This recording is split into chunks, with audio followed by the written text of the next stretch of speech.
ఉత్సాహంగా చలనచిత్ర పరిశ్రమకు ఎనలేని సేవలు అందించిన వ్యక్తి. 40 సంవత్సరాలు నటనంటే ఏ విధంగా ఉండాలనో నటించి చూపించిన వ్యక్తి కోటా శ్రీనివాసరావు గారు.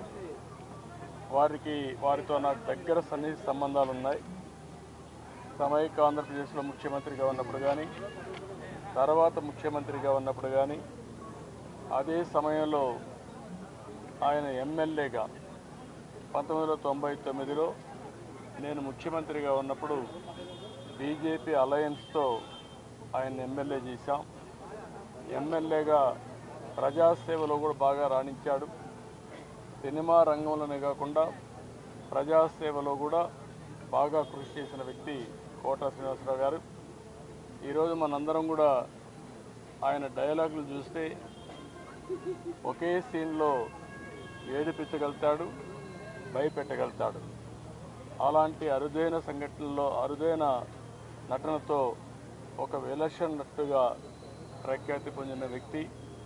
ఒక తెలుగే కాదు, తమిళ్, కన్నడ, హిందీ అనేక సినిమాల్లో 750 సినిమాల్లో నటించినటువంటి వ్యక్తి కోటా శ్రీనివాసరావు గారు.